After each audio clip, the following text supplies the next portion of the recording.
legendary day begins in the offices of a legendary music publication, The Rolling Stone. Here, a reporter interviews two rock legends from a legendary band.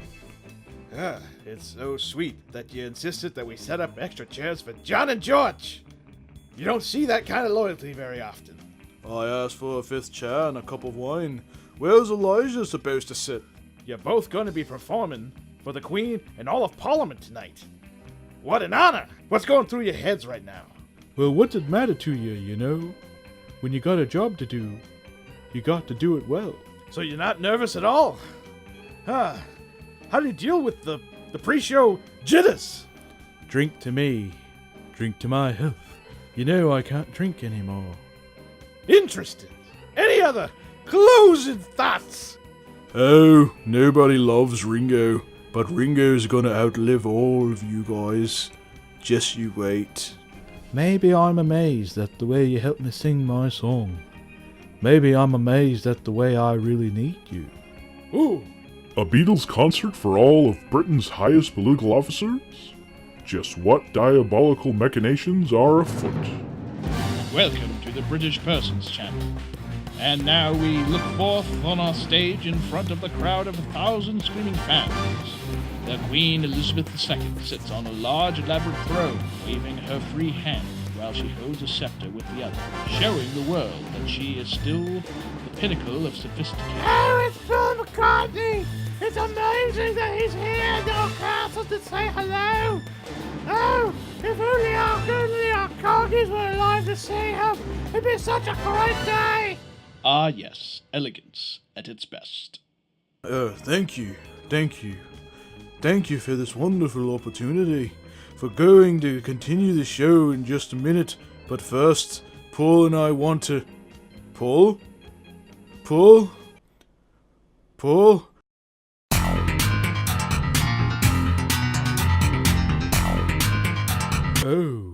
Oi! My gosh, you, Paul! Paul McCartney! May I shake your hand? You are Sir Paul McCartney, you're my hero! I hope that you know, when I was a wee boy, me and my brother and I started our own band, you see, just because we thought you were just greatest, and I love the Beatles so much of Paul McCartney! You'd think that people would have had enough silly love songs. I look around and I see that isn't so. Sir Paul freaking McCartney, feel free to go wherever you want in the whole freaking palace, man. You're my hero, bruv. You are.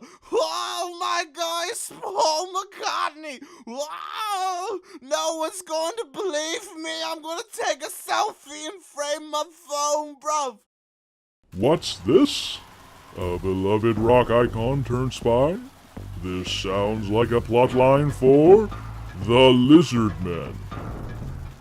The Royal Crown Secrets? We've been trying to get our claws on that information since Brexit. And some primitive fucking ape just waltzes in and takes it? Who is this malevolent mammal? It appears to be a human celebrity named Paul McCartney, sir. Celebrity? What's he famous for? Espionage? No, he appears to be a rock musician, part of a band called the Beatles. See? Humans, like most lower species, respond strongly to rhythmic sounds organized into repeating melodies.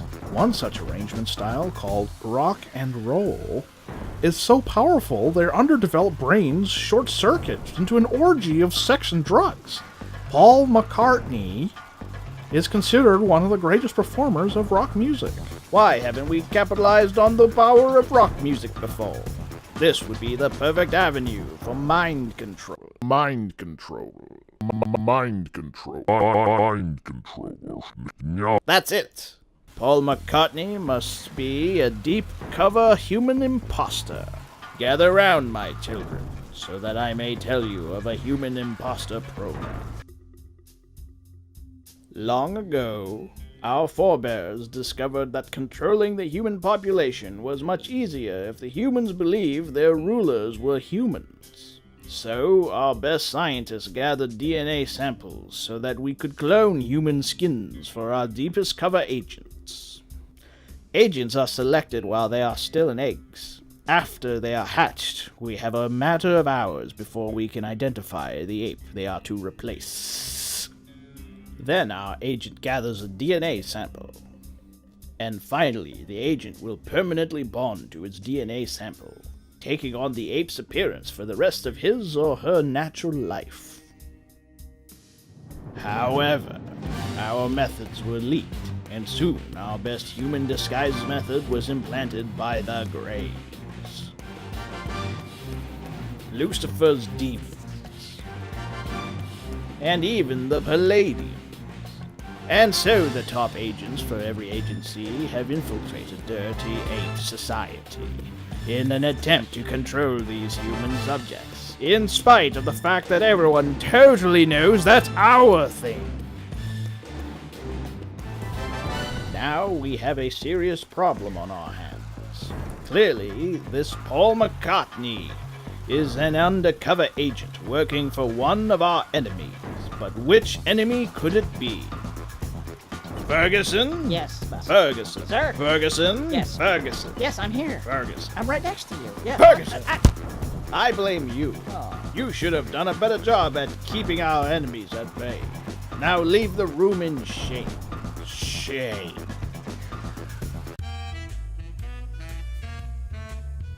Hello. Codename Lounge Lizard. We have a disaster at our hands.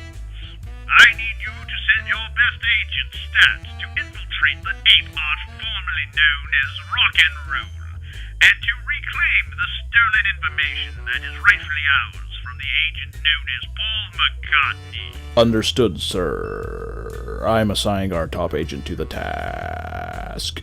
We don't have much time. Get whoever you can find and get him now.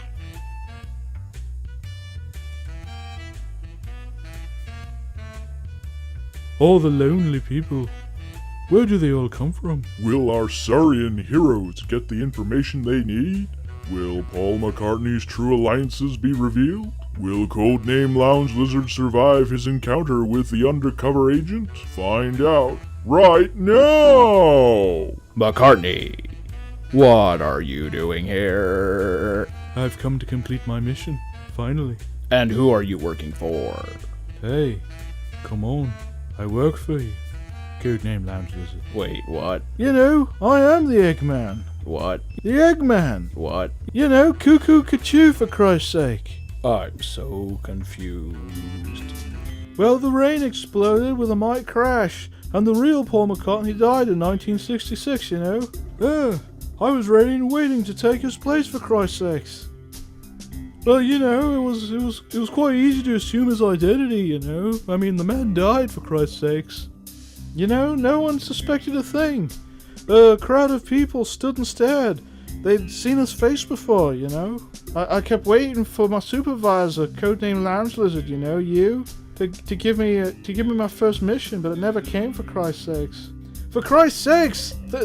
Thinking perhaps you've forgotten I was in the field, I tried to slip some hints into our bloody music that I was a lookalike, assuming the deceased Paul McCartney's identity. It was obvious you wanted access to the secret British files, you know. Cuckoo Cachoo. So as soon as I had the opportunity to procure the information for you, I did it. Cuckoo Cachoo, you know. For Christ's sakes. Can it be? Will this long undercover spy finally return to the fold, bringing valuable intel to the Lizard Men? Here you go. For Christ's sakes. Hello? I see. Right. Okay. Good work, Codename Lounge Lizard. Well, it appears he was one of our own this whole time. How did we not know this? This is Gladys. Gladys. Go for Gladys. Gladys. This is Gladys. Gladys! This is Gladys speaking. Oh my lizard god, is everyone freaking deaf today? Gladys, are you ready to leave your husband and run away with me? I hear Naples is beautiful this time of year. Oh, you scoundrel. Can you bring in every file we have on undercover agents? Robert, the files are heavy. I'll have to have Ferguson help me carry them up.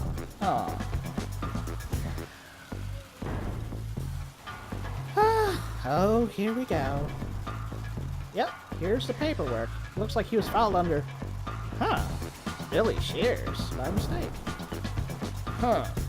All this bother due to a clerical error? Ferguson, I'm holding you accountable for this. Leave the room in shame. Shame. And so a crisis is averted, valuable secrets are kept, and a new hero joins our beloved team. But will the peace last for long?